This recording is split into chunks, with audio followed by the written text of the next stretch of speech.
So, you're probably thinking, what the heck is this I've just come across? And why am I appearing on your page? Or has this come across your social media in some way? Well, let me just start by introducing myself. My name's Charlie. I'm 27. I've got a really weird health condition. And I've had moments in my life where I've had to take one breath at a time. Quite a few times.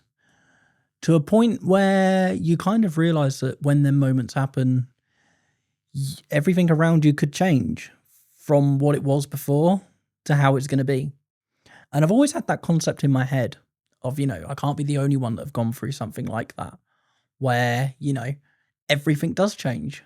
And you realize that you do need to take one of those really deep breaths and concentrate on your breathing. It may be a couple of moments in your life, but I feel that it's something that's part of your life because it's there to change things.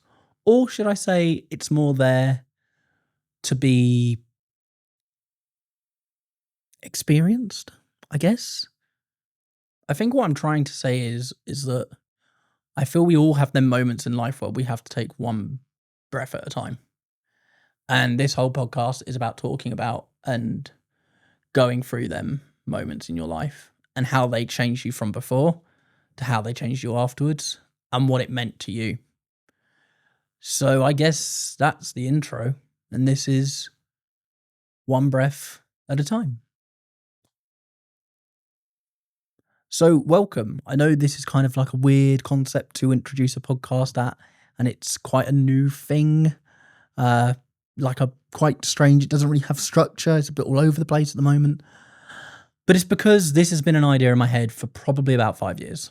I'd say that the idea of having a podcast or a place where people can go and find out about other people's amazing stories and amazing moments in their life that have defined them as a person and has changed everything around them. So they can inspire other people to see that they're not the only ones that have gone through these moments and how they can relate them moments in their life to their own. And I feel that it's something that we don't talk about enough. I mean, I think there's probably one person in every family, maybe even more than that has gone through one of these moments. And it's only after when you've gone through it, you kind of look back and realize that this wasn't something that affected me, but it affected everyone around me and the impact that has on the implications of the rest of your life.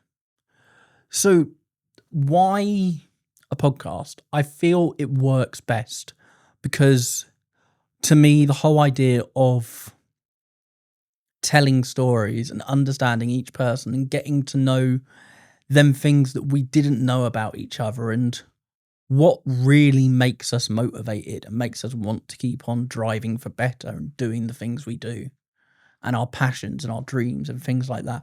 Most of them come from them moment-defying achievements or spaces in our lives where we have to take one of those deep breaths, as I said, thus the name One Breath at a Time. So where do I start on the first episode? Well, I thought I'd do a little bit of a Q&A on myself and for questions you may generally have. So just to start off, as I said at the beginning, I'm Charlie, I'm 27, and I was born with a weird health condition. Now that weird health condition has led me down some very, very strange roads in life. So a brief summary of that for me would be the following. I was born with a really rare heart condition, which has affected me my whole life. My heart's on the other side, and I have 2 right atrias and 2 right ventricles. And it's caused me a lot of complications. I was in and out of hospital as a child and never really knew any difference. I've always been within the special education needs and special education disabilities category my entire life. I went to a disabled school and then a disabled college. I've been grown up around people with these amazing stories and these incredible ways of seeing things that are completely different to the way the average person would see or go on with life. And I feel that their stories and my story and so many others are not just not really represented in the media, but are not really represented in a whole within the world we live in.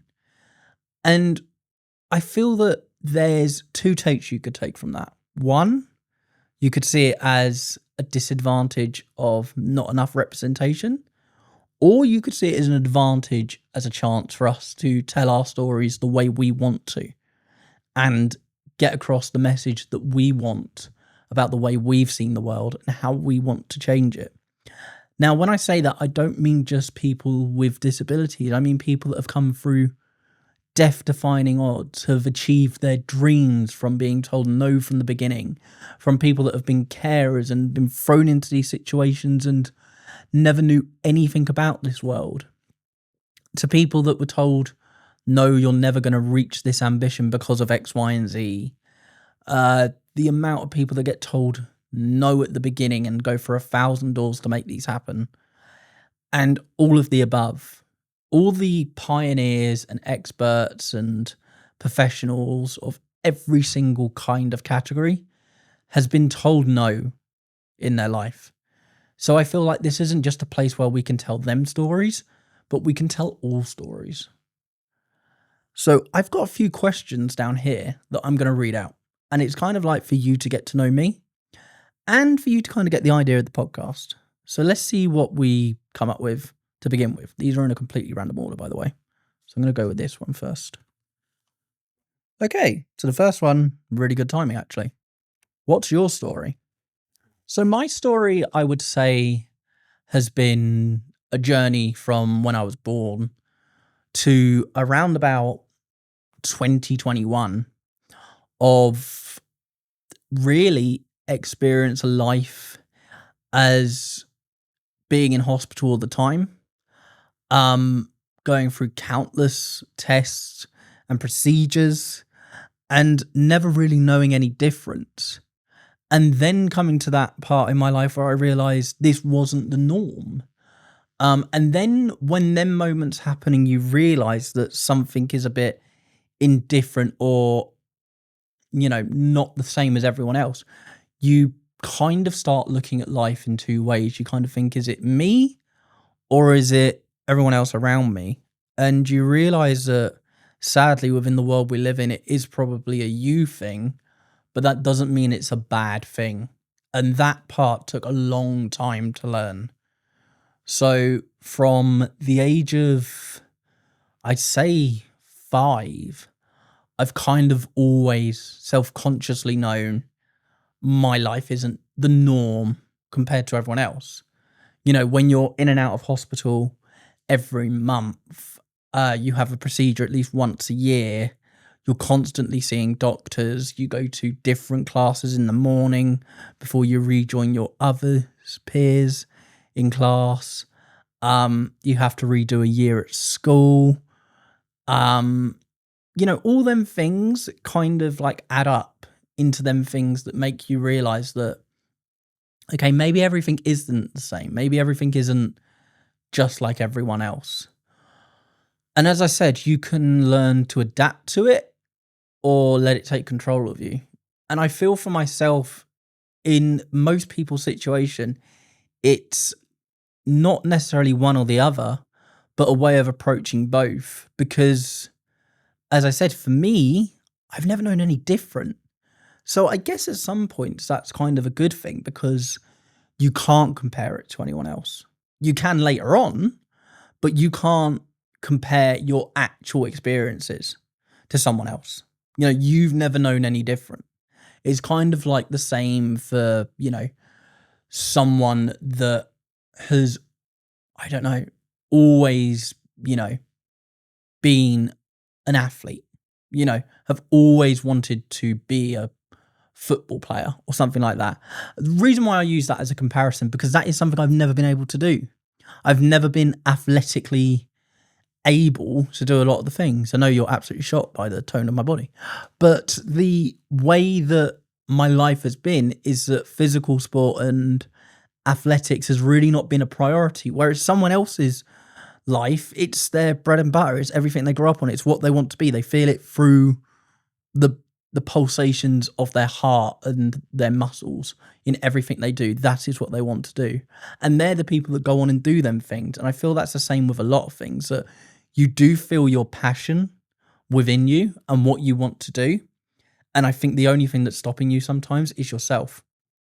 Now, there's a lot of obstacles that can go in the way, but it really is something for me that I've always felt passionate about, is the fact that there is all these differences that we have, but so many things that can come together to be, equal and, laugh, live, have fun, and go on these adventures together in life. Going back to my story, I would say that the moment that changed everything for me was probably when I had a brain abscess when I was about 6 or 7. And I'm a bit unsure on that purely because it was a brain abscess and, the brain has like your memory in. So it's not the fact that I don't know. It's just quite a lot of my early life memory. It's very foggy, should we say. And at that time, the brain abscess was cured over a lot of months of medication and being in and out of hospital, well, mainly being in hospital. But at the time, my heart wasn't doing very well.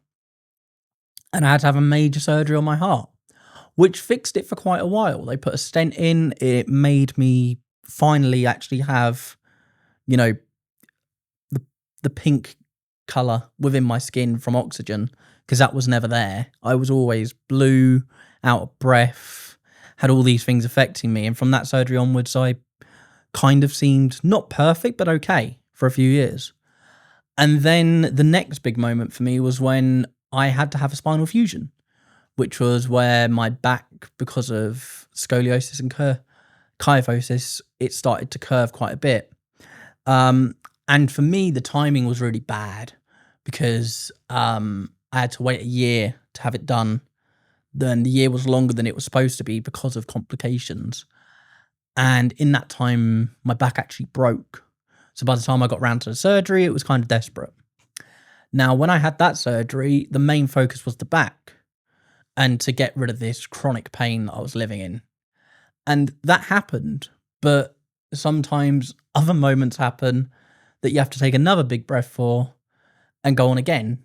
And for me, the next one after that was my heart, because the stent I was telling you about a minute ago, that kind of pushed through the heart. And it left me with a bleed in the heart that they couldn't fix at the time. It was incurable. So it's weird. I've kind of had a life where I've seen situations that most people will either never get through or will have only witnessed one side of.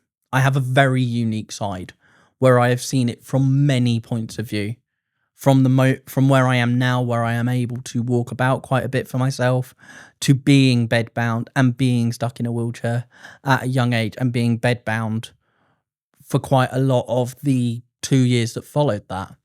And it was one of those experiences where I don't think self-consciously I was thinking about what the end result would be, which from what they were saying was going to be death. There was nothing they could do. And the other half, which was, well, I've always known it would come to this, so therefore I'm purely just keep on going down the same route. And then another big moment happened, which was I had a massive heart attack on New Year's Eve about a year and a half later. And in that, I said, could you try and do something, or at least have a look to see if you could do something? Because I was just, I weren't, it's hard to say. I wouldn't say I was out of strength to carry on, but I'd say I'd reached my limit in how far I could go with it not affecting that side of things. And that was quite hard for me to do. So I went in for surgery, and I believe it was January the 13th. And they didn't know if they would be able to fix it because there wasn't really a plan.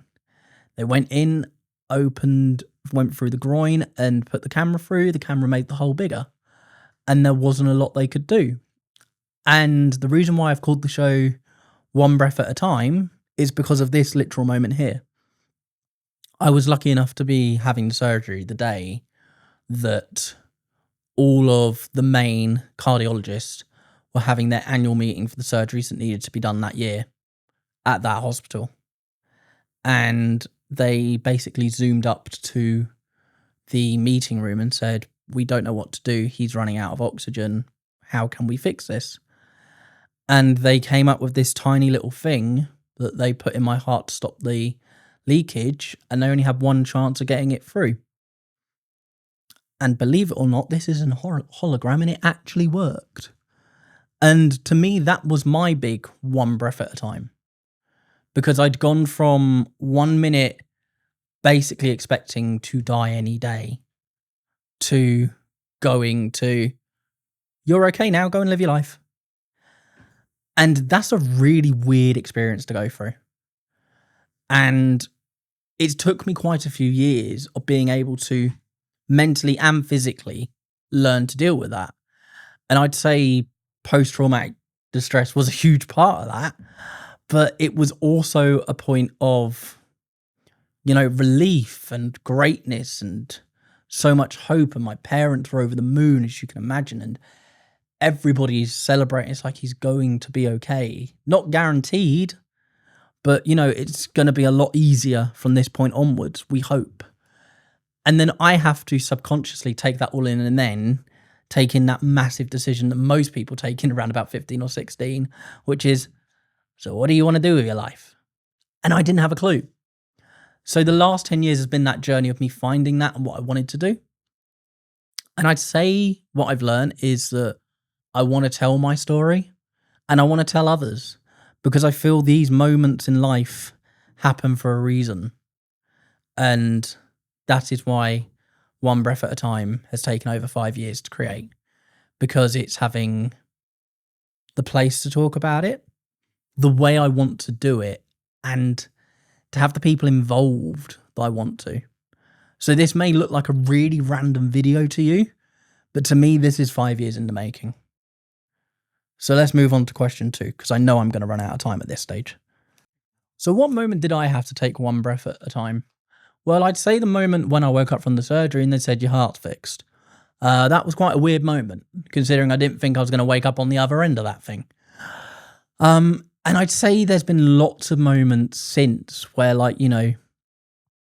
you kind of get these moments in life where you have to take a deep breath. Most times, people go, "Oh, it's a pinch me situation." And I've had quite a few of them. One of the biggest ones for me within the last few years has to be the fact that I just became an uncle.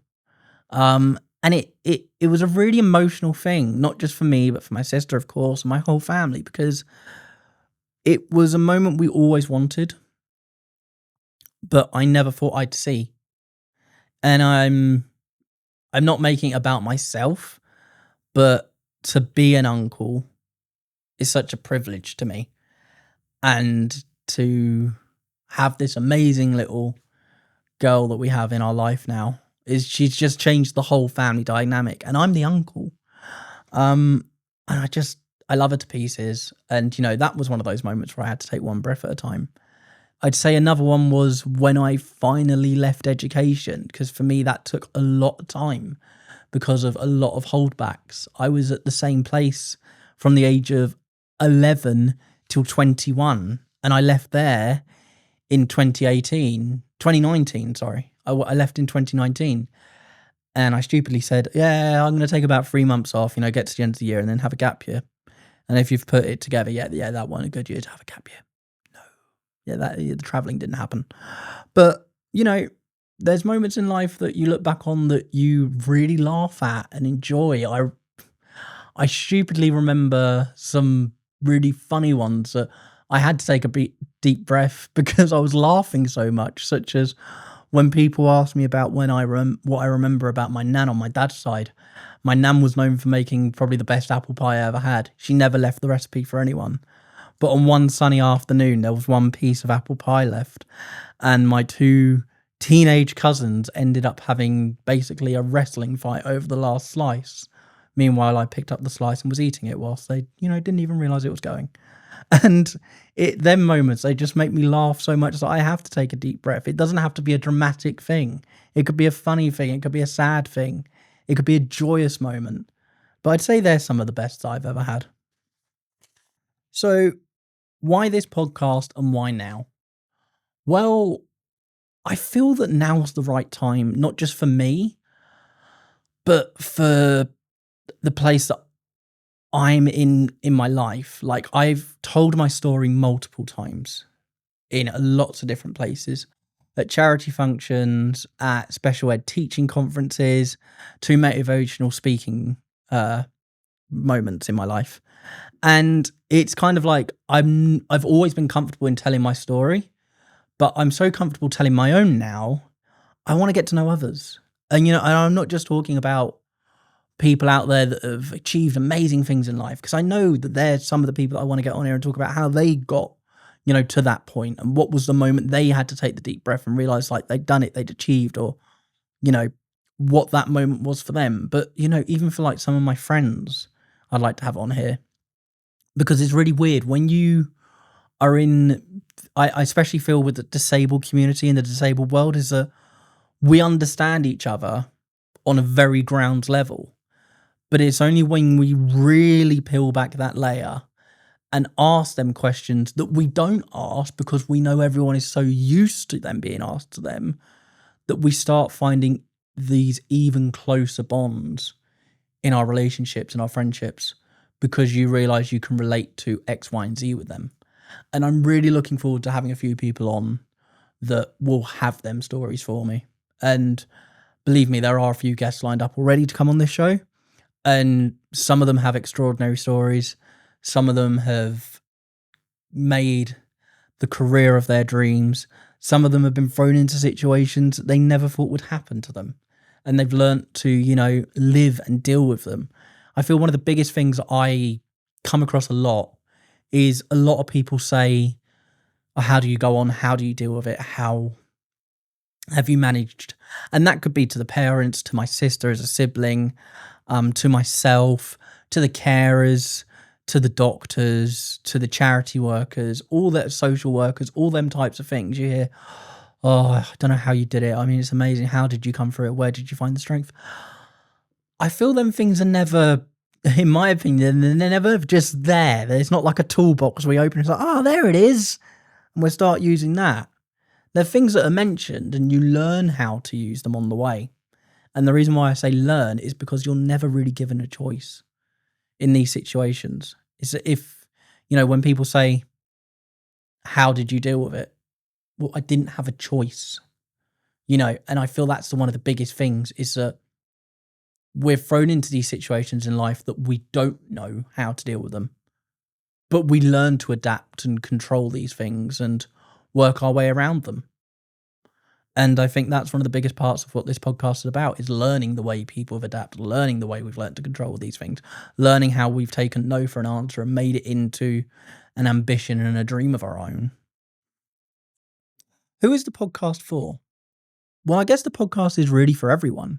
It's for those that want to be inspired, those who want to tell their own story, those who want to listen to other stories and find inspiration within them, or find something they can relate to. So I'd say the podcast is for all, but if it did have a particular audience, I would say it's for the people that want to be empowered and the people that want to learn off other people's experience. And I feel like we all want to do that. So then again, it goes back to everyone. What should people expect from One Breath at a Time? Well, I'd say the thing you can expect is a lot of fun, a lot of laughs. And, the serious chats are going to be there because, they always are going to be in this type of subject. But I really want us to be able to find the way of not just finding the humour within the hard moment, because it's always been there. The humour has always been a massive part of what's helped me deal with things.